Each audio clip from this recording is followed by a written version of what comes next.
বাংলাদেশের মানুষের সামনে বাঙ্গু বুদ্ধিজীবীটা যে আছে, এই বাঙ্গু বুদ্ধিজীবীটাকে চোখে আঙুল দিয়ে এক্সপোজ করার কাজটা ইনকিলাব মঞ্চ একটু হলেও করতে পেরেছে। আজকে দেখেন লজ্জা, আমাদের লজ্জায় মরে যেতে ইচ্ছে হয়। এই যে পাশে ঢাকা বিশ্ববিদ্যালয়, বাংলাদেশের ঢাকায় আপনি দেখবেন যে কোনো ঘটনা প্রমাণিত হওয়ার আগেই বাংলাদেশের কোনো মন্দিরে বা আমাদের মাইনরিটির কোনো কোথাও যদি ষড়যন্ত্রকারীর একটা টোকাও দেয়, সেটার প্রমাণ হবার আগেই 133 জন বুদ্ধিজীবী যুগলবন্দি কলাম লিখে চেপে দেন। শাহবাগে জাদুঘরের সামনে এসে একজন থেকে শুরু করে যতজন হয় তারা প্রচন্ড কথা বলেন, এবং এটা তো বলা দরকারও। আমরা মনে করি যে এই যে বুদ্ধিভিত্তিক লড়াইটা তো দরকার, কিন্তু আফসোস কি দেখেন, আমরা তর্কের খাতিরে ধরেও নেই। আমরা তো আর শাহবাগী না, আমরা তো শাহবাগ তন্ত্র কায়েম করব না। আমার যে খুনি সেও যদি বিকারগ্রস্ত হয়, আমি বলতে চাই যে এটা আদালতকেই প্রমাণ করতে হবে যে সে বিকারগ্রস্ত, তার উপরে তার বিচার করতে হবে। দেখেন, এই যে প্রত্যেকটা ঘটনা ঘটার সাথে গত 15-20 বছরে মন্দিরে হামলা, পূজার সময় হামলা বলার চেষ্টা করা হয়েছে, এখানে ধর্মপ্রাণ মুসলমানরা করেছে। আপনারা লিখে রাখেন, একটা মিডিয়াও আজকে বলতে পারবে না হাসিনার আমলে যতগুলো মন্দিরে হামলা করা হয়েছে, পূজার উপাসনালয়ে হামলা করা হয়েছে, বলা হয়েছে ধর্মপ্রাণ মুসলমান আব্দুল গফুর, আব্দুল করিম, আব্দুর রহিম তারা কোরআন শরীফ থেকে এসেছে মন্দিরে গিয়ে, পরবর্তী একটা তদন্ত কমিটিও এটাকে সত্য বলে প্রমাণ করতে পারে না এবং করেও নাই।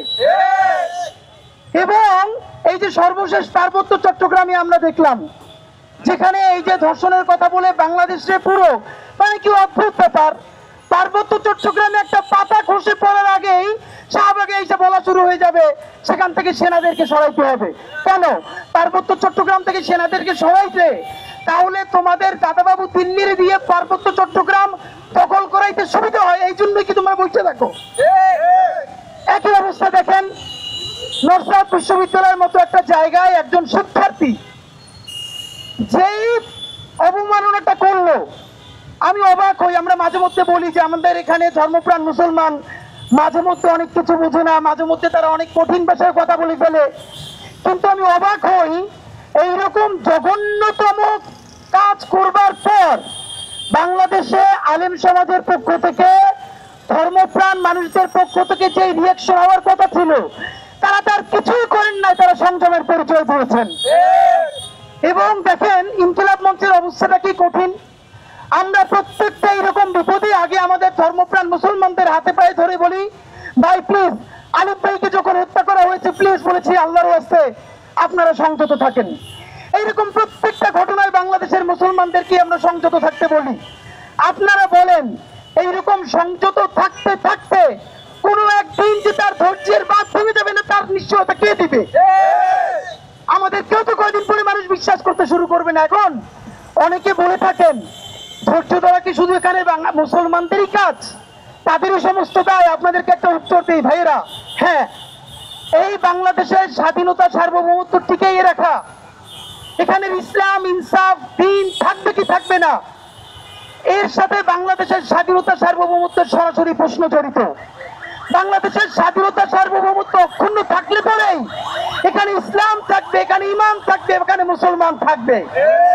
আর যদি এখানে স্বাধীনতা সার্বভৌমত্ব ধ্বংস হয়ে যায়, তাহলে বন্ধুরা আমাদের কাশ্মীর হয়ে যেতে 3 দিনের বেশি সময় লাগবে না। তাই এই রাষ্ট্র টিকিয়ে রাখার দায়িত্ব যেহেতু সব থেকে বড় দায়িত্ব মুসলমানের, সে পরিবারের বড় ভাই হিসেবে তাকেই সব থেকে ত্যাগটা স্বীকার করতে হবে। আমাদের আর কিছু করার নাই ভাইয়েরা। আমরা যারা পরিবারের বড় সন্তান, আপনারা জানেন ওই পরিবারের অক্ষুণ্ণতা ধরে রাখার জন্য তারাই বারবার ত্যাগ করতে হয়। এখানের মুসলমানরা হইল বাংলাদেশ নামক রাষ্ট্রের সব থেকে গুরুত্বপূর্ণ স্বাধীন সার্বভৌম সন্তান, সুতরাং তাই বাঁচাই রাখার জন্য তারাই বারবার ত্যাগ করতে হবে। কারণ এই রাষ্ট্র যদি ধ্বংস হয়ে যায়, তাহলে অন্যদের কোনো দুঃখ নাই, তারা আনন্দই পাবে। আপনাদেরকে আর একটা কথা আজকে বলি, বাংলাদেশের মুসলমানদের একটা সমস্যা হইল, তারা কোথায় কোথায় বলে তারা 90%। ভাই, এই 90% থেকে বের হয়ে আসেন।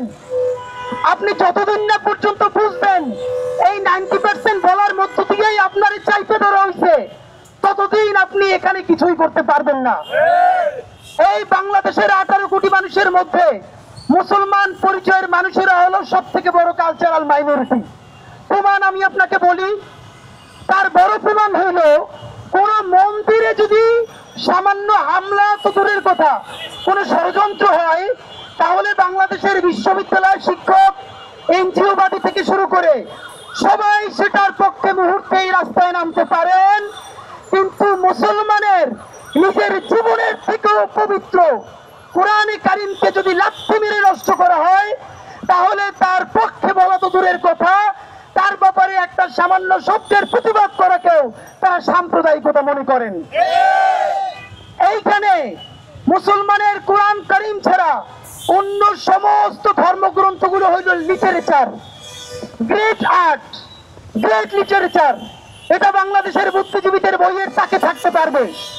এটা বিশ্ব সাহিত্য কেন্দ্র থেকে শুরু করে সকল বড় বড় যেই আমাদের লাইব্রেরি গুলো আছে সেখানে থাকতে পারবে, কারণ এখানে অন্য ধর্মের স্পিরিট গুলো, শুধু ধর্মগ্রন্থ না, এগুলো গ্রেট আর্ট, গ্রেট লিটারেচার।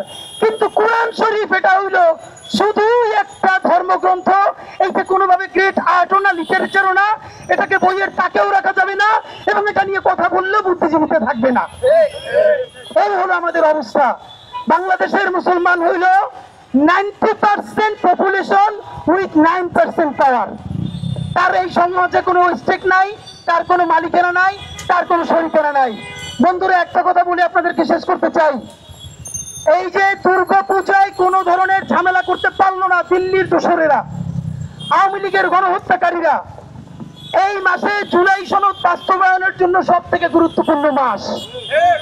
দিল্লির দোসর, দাবিদার এবং লীগের গণহত্যাকারীরা চাচ্ছে যে কোনো ধরনের সাম্প্রদায়িক উস্কানি দিয়ে হোক অথবা অশান্তি তৈরি করে হোক, বাংলাদেশে অতি দ্রুত একটা সহিংস পরিস্থিতি তারা ঘটাতে চায়, যার মাধ্যমে জুলাই সনদকে ব্যাহত করে বাংলাদেশের স্থিতিশীলতা নষ্ট করে দেওয়া যায়।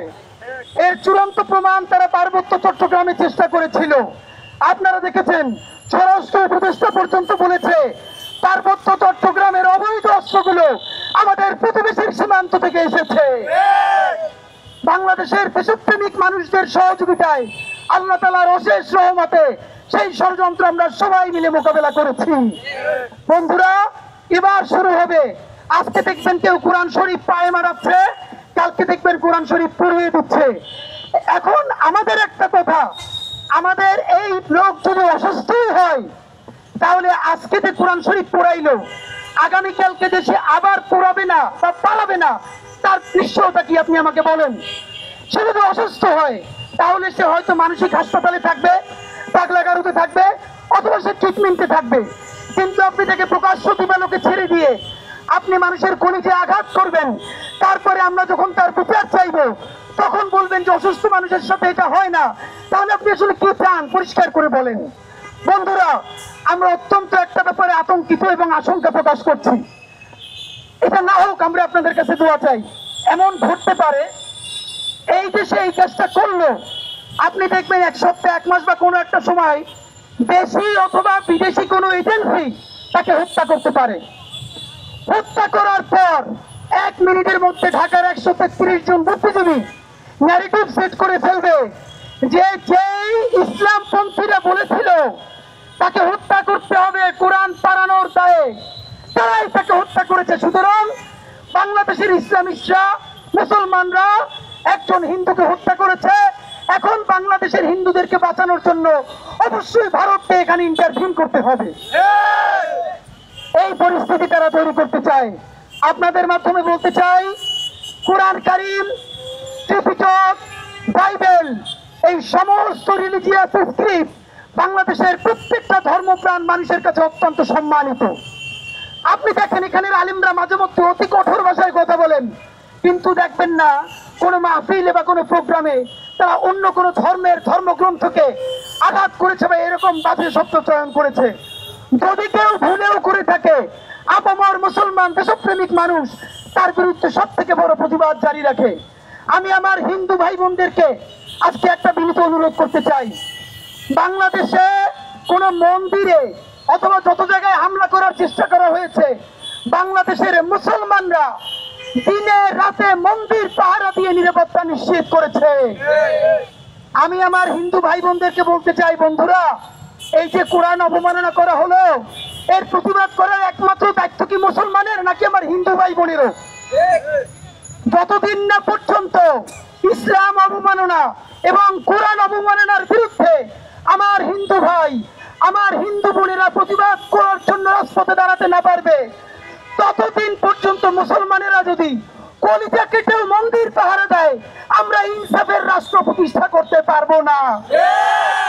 সুতরাং আমরা প্রত্যাশা করি আগামীকাল শাহবাগে বাংলাদেশের ধর্মপ্রাণ হিন্দু ভাইয়েরা, খ্রিস্টান ভাইয়েরা, চাকমা ভাই বোনেরা, পাহাড়ি সমতলি সবাই মিলে আপনারা এই কোরআন অবমাননার প্রতিবাদ করবেন।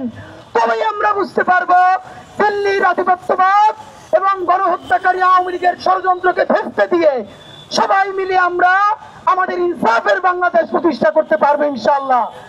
বন্ধুরা, আপনাদেরকে চূড়ান্ত ভাবে বলতে চাই, এই কোরআন অবমাননাকারী যে করেছে তাকে কয়েকদিন অ্যারেস্ট করে তারপর ছেড়ে দিয়ে এই সব টাল বাহানা চলবে না। প্রয়োজনে স্বাধীন মেডিকেল টিম গঠন করে তাদেরকে দিয়ে বলাতে হবে, সে যদি বিচারগ্রস্ত হয় তাহলে কতটুকুন বিচারগ্রস্ত, তাকে কি বাইরে ছাড়া যাবে নাকি মানসিক হসপিটালে ভর্তি করতে হবে? আর যদি ইচ্ছাকৃতভাবে পাগল সেজে সুবিধা নেওয়ার চেষ্টা করে, তাকে দৃষ্টান্তমূলক শাস্তির ব্যবস্থা করে পরবর্তী ষড়যন্ত্রকারীদের বিষ দাঁত উপড়ে ফেলে স্বাধীন সার্বভৌম ধর্মপ্রাণ বাংলাদেশের ইনসাফের বাংলাদেশ প্রতিষ্ঠা করতে হবে।